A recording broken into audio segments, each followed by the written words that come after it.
Pasal meninggalnya istri pertama almarhumah Lina Jubaidah, kini komedian Enti Sutisna atau yang lebih dikenal dengan Sule, lagi-lagi harus menelan pil pahit usai digugat cerai oleh Natalie Holscher. Belum genap 2 tahun menikah, sepertinya Sule bakal kembali menyandang status duda untuk yang kedua kalinya. Padahal pada saat menikahi Natalie, Sule mengaku bakal setia sehidup semati dengan wanita berdarah Belanda Indonesia itu. Namun sayang, nasi sudah menjadi bubur. Berkas gugatan perceraian Natalie sudah masuk ke pengadilan agama. Mau tidak mau, Sule harus mulai mawas diri atas perlakuannya terhadap Natalie yang disebut cuek. Perlakuan cuek itu bahkan diduga menjadi alasan kuat mengapa akhirnya Natalie melemparkan gugatan cerai. Meski begitu, namun jauh sebelum perceraiannya terkuak, diam-diam Sule sebenarnya menyimpan perhatian yang amat besar pada Natalie. Hal tersebut terungkap kala Sule memulai terbuka dan curhat kepada Uya Kuya dan Astrid Kuya. Kepada Uya Kuya, Sule sempat menyampaikan pesan terpendamnya untuk disampaikan kepada Natalie Holscher. Lantas, pesan dan perhatian apa yang sebenarnya dipendam Sule untuk Natalie Holscher? Pokoknya pada intinya adalah kalau gue sebagai orang luar, benar-benar walaupun tantenya tapi gue adalah orang luar. Dan Kang Sule juga telepon ngobrol sama gue, komunikasi tiap hari, komunikasi. Kemarin juga sampai kemarin komunikasi, dan gue juga bilang sama Natalie, gue nggak bisa ngasih tahu apa yang Kang Sule omongin ke gue. Ada hal-hal yang nggak bisa gue kasih tahu, dan gue penjaga itu, gitu. Tapi kalau hal-hal yang Kang Sule bilang gue boleh ngomong sama Natalie, misalnya kayak penjebatan, gue ngomongin sama Natalie. Tapi ada hal-hal lain yang gue cukup gue makan Sule yang tahu, kayak gitu loh. Walaupun dia ponakannya Astrid, jadi gue cukup fair, dan gue berdua menyarankan untuk mereka rujuk. Menurut gue Kang Sule kan menghubungi gue pun artinya kan dia ingin ada upaya untuk menyelesaikan masalah ini ya, menurut gue gitu. Tapi kan gue tidak bisa, gue hanya memberikan saran, tapi kan selanjutnya selalu urusan mereka berdua. Gue udah menawarkan, kalau misalnya kalian mau ketemu, gue jembatani, boleh, ayo, tanpa kamera, tanpa podcast, ayo. Gue udah bilang begitu. Soalnya ada hal yang Kang Sule cerita, tapi gue ngomongin cerita di sini juga. Tapi intinya kita ngobrol lama banget ngobrol. Gitu, ngobrol gue bisa sampai 2 jam, 3 jam kemarin malah. Tapi sih pokoknya intinya kalau kita dari keluarga Natalie pengen semuanya baik-baik saja. Nah, kalau memang pun harus berakhir, kan memang ini keputusan mereka, dan itu semua berakhir dengan baik. Dah. Keluarga besar pasti tahu. Keluarga besar pasti tahu ya. Tahu. Nah, gimana reaksi keluarga besar? Ya kayak tadi aku bilang, reaksi keluarga pasti kaget, karena kan kita namanya keluarga nggak mungkin mau sepupu, mau saudara, mau adik, mau kakak nggak kepengen ada masalah seperti ini, apalagi adanya perceraian, kita nggak mau. Cuman kan yang menjalankan rumah tangga mereka. Kalau memang Natalie sudah mempunyai keputusan seperti itu, saya cuma bilang saya cukup support, saya sangat support dia. Untuk Azam, untuk apa kita support, untuk pokoknya kita support lah. Iya, Astrid juga sempat ngobrol sama Kang Sule kok, sejam lebih ya? 2 jam. 2 jam lah ya.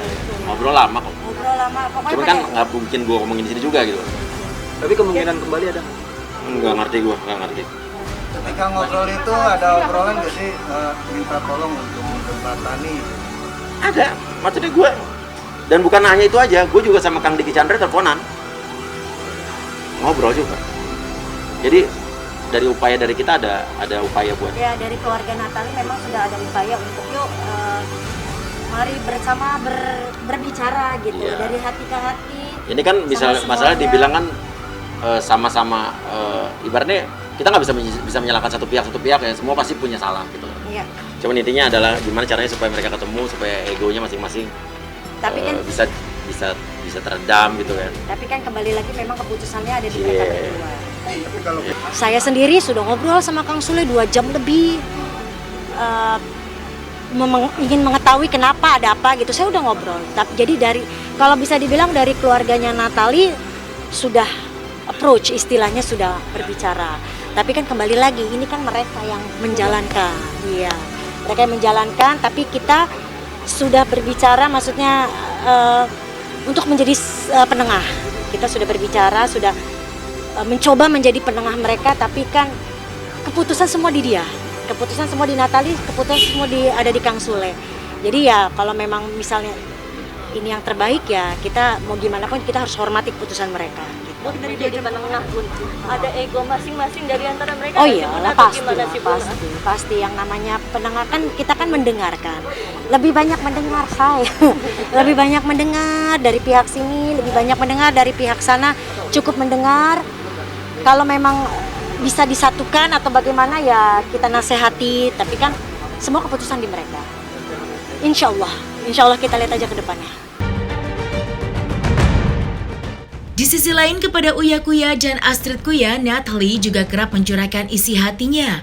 Melihat konflik sang keponakan yang kini semakin memanas, Uya Kuya dan Astrid mengungkapkan bahwa Natalie kini sudah semakin istiqomah dan berserah diri kepada Allah Subhanahu wa Ta'ala dalam menghadapi masalah rumah tangganya. Lantas, seperti apakah nasihat Uya Kuya dan Astrid untuk keponakannya tersebut? Jujur kaget karena kan kita mana ada sih keluarga yang pengen ponakannya atau sepupu atau siapapun yang cerai itu pasti nggak akan ada yang mau kayak gitu. Jadi tapi kembali lagi yang menjalankan itu kan Natalie, kembali lagi yang menjalankan itu kan Kang Sule. Permasalahan dalam keluarga tuh Natalie tidak pernah ngomong sedikit pun, tidak pernah. Makanya kita kaget, wah kok ada gini. Tapi ya kembali lagi kayak saya bilang, semua itu kan mereka yang jalanin dan semua keputusan memang mereka yang memilih gitu loh. Bukan saya tuh sebagai orang luar tuh cukup menasehati yang baik-baik gitu. Saya sama Mas Uya saya bilang pokoknya kita harus netral lah menasehati Kang Sule nggak buat Tuan dia menasehati Kang Sule, menasehati Natalie, kita tetap harus pengen mereka baik-baik aja. Saya nasihatin Natalie, kan ini kan ponakannya Astrid. Saya nasihatin Natalie bahwa ini jujur demi Allah saya bilang, Natalie kalau masih bisa rujuk, kenapa nggak rujuk? Saya juga mengajak mereka untuk ketemuan tanpa podcast, tanpa kamera, tanpa apapun.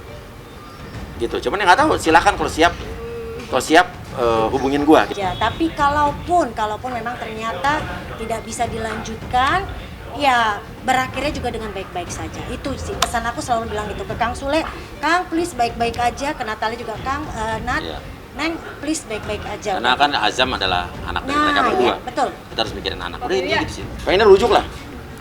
Kita pengennya rujuk. Nggak tahu, saya udah pokoknya ada tapi saya nggak boleh ceritain lah. Iya. Nanti kalau masalah inti ceritanya kenapa mungkin yang bisa menjawab adalah Natalie atau Sule sendiri. Iya, mereka. Natalie, ya. Keberadaan Natalie sendiri. Oh ya tahu lah, kalau aku pasti tahu dia ada di mana.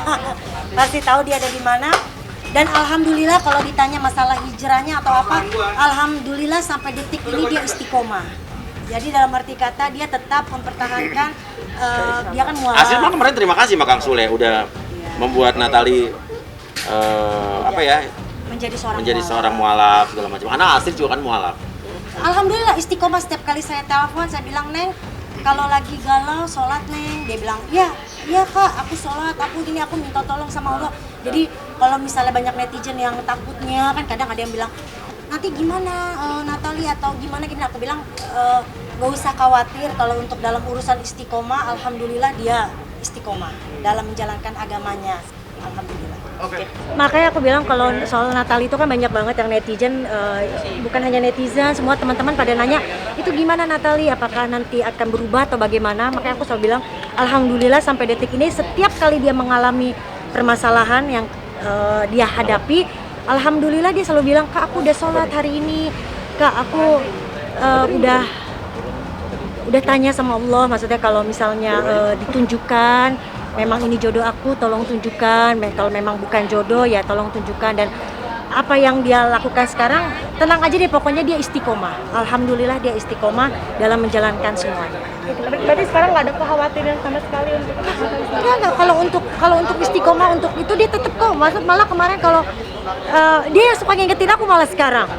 Kau udah sholat belum lu Kak? Ya kayak gitu. kondisinya sendiri gimana sih Mbak Astrid saat ini? Yang pasti yang namanya perempuan kadang kalau kita lihat kan ketawa-ketawa, senyum-senyum, tapi pasti hancur. Aku tahu dia memang anak kuat, tapi pasti saya yakin di dalam hatinya hancur.